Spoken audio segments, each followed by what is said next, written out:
Anchorage project in Dublin, unselfishly serving the people in the Ringsend community.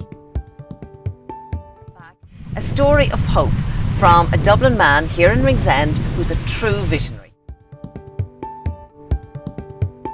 We hear so many bad news stories these days that I suppose we all experience moments when we feel powerless to help people who are going through hardship. Well, our next story this evening is designed to offer hope and inspiration when faced with that sense of powerlessness. Valerie Waters came here to Ringsend to visit the Anchorage project and to meet Joe Donnelly, who really is a true visionary. He works to improve the lives of others here at home and really right across the globe. Thousands of Dubliners pass by this church-like building every day. It's on York Road in Ringsend, which is adjacent to the Eastlink toll bridge. Its purpose was always to serve the local community, going right back to 1896. It was built by the Bewley sisters and Sir William Fry. Joe Donnelly now runs the Anchorage project here. This place here was the Ringsend Mission Hall, and in the late 90s I was approached by the trustees. They were old men at the time, and they had to make a decision as to whether the place would be demolished and apartments that we see all over the city would just smother this whole place, or whether there was anybody that really was able to use the place to serve the community. So, for better or for worse, I stepped forward with my wife and no money and few friends and decided to give it a go to see if we could do something that could serve the community and the wider purposes with a community project. The services provided here are a preschool playgroup, which is run by Joe's wife Sharon, a plant sales area and a community cafe. Those who work in the various projects on both a paid and voluntary basis aim to keep the standard of service up to an excellent level. There is a strong sense of togetherness between the clientele and those who serve them. As a result of his experience here, Joe went on to do a master's. Somebody said to me, would you not do a master's degree? Which is ridiculous. I left school at 15, but I got an incredible opportunity to do a master's degree, and for my thesis I wrote a paper. I researched the whole subject of hope and how communities connect with a sense of hope, and we've brought that idea then into this project here, and our focus in the work that we do here, as well as any work that we can do in other communities around the world, is to focus on the value of beauty and the importance of beauty in a community. As well as beauty, we have children. We want children to prosper and thrive. It's important that they do. It's a place where children can feel big and important. And as well as beauty and children, we affirm the value of community through the cafe.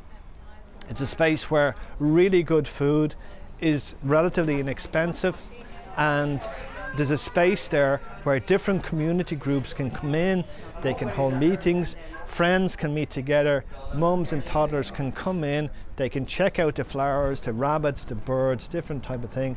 It's a space where people can help affirm the value of community. The fourth value is justice, and that's really like the bow that ties it all together. Whatever proceeds we have from selling flowers, from food in the cafe, childcare, everything people pay for us to provide this service, all of the net proceeds go to a different project in the developing world. It took us a couple of years to actually get about €5,000 to give away, and we were thrilled and delighted to have that. But in the last couple of years we've had up to €20,000 to give away, which you know, it's great, but I want 50. You know, I want 70, I want 100,000. You know, why not? Why should this place not develop into something like that? This year, the Anchorage project is donating its profits to the rescuing and rehabilitation of child soldiers in Africa.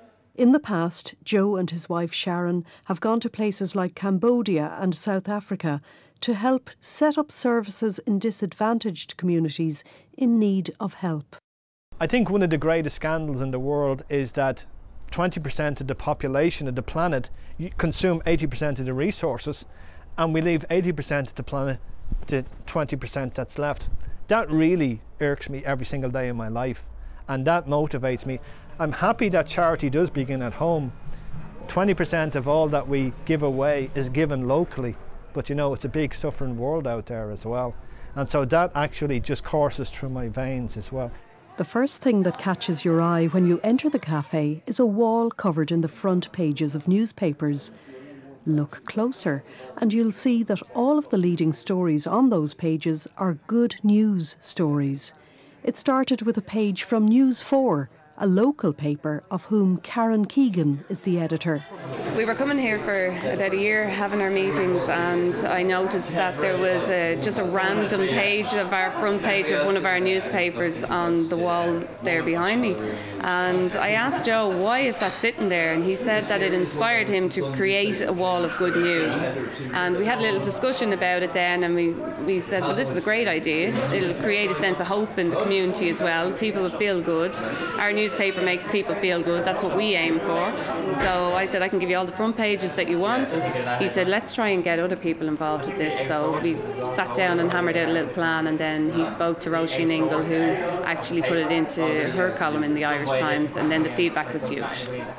Getting all the front pages printed out and all that was one thing, but then it came to the job of putting them up on the wall.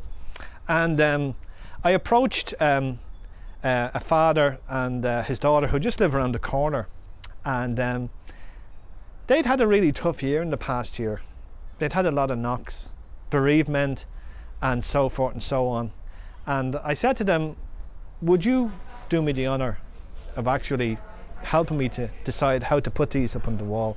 We have to make sure that there's 2 Irish Times aren't together and 2 stories about jobs aren't together. We've got to spread them all around.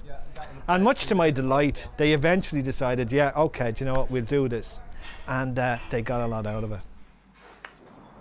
People with many different skills are instrumental in making this centre a pleasing, welcoming space where reaching out to know your neighbour is part of everyday life. Bob MacDonald is a qualified chef who volunteers to produce recipes and to advise staff at the cafe when he has time to get away from his own work in County Armagh. It's a very easy thing to get involved with. Food's a pleasure thing, and if you can help somebody through pleasure, everybody's a winner. You know, it's a very morale boosting thing, and within our industry, we rarely get a chance. The best we can hope for is we make somebody happy. Doing this, you can change somebody's life, which is very rewarding. Several of the companies in the local area have also been part of the construction of the centre through providing volunteer groups. I learned that there was an organisation called Business in the Community, and they put us in touch with companies around the city that engage in something called community and social responsibility. And so we've had companies like Yahoo, like Deloitte, KPMG, and different companies like that, too numerous to mention. And they would send 40, 50, maybe 100 people down here, and I'd organise shovels, wheelbarrows, rubbish skips, and several tons of stones or cement or whatever. And we'd all have a great time doing it. So it's really an important part of what you see here as being the passion, the energy, the generosity of companies like that, as well as key individuals who sort of are prepared to say, listen, I'm a tradesman, I'm a painter, I'm a carpenter, I'm a welder, I'm a bricklayer, whatever, and I'm happy to give you time to give you a dig out and get sorted out here. And the work goes on still. There are plans to turn this area at the back into a garden for reflection and stillness. The experience here seems to be that generosity is definitely contagious, as one generous act has led on to many more. What I found is that the funding won't always be there, but the people will always be there. And people are incredibly generous. And that's a great lesson that we've learned. With an acute awareness of the injustices in the world, it is the sense of hope that motivates Joe and his team to do whatever they can to make life that bit better for either the local community or for those in the developing world. I have a Christian worldview and values, and it informs what I do.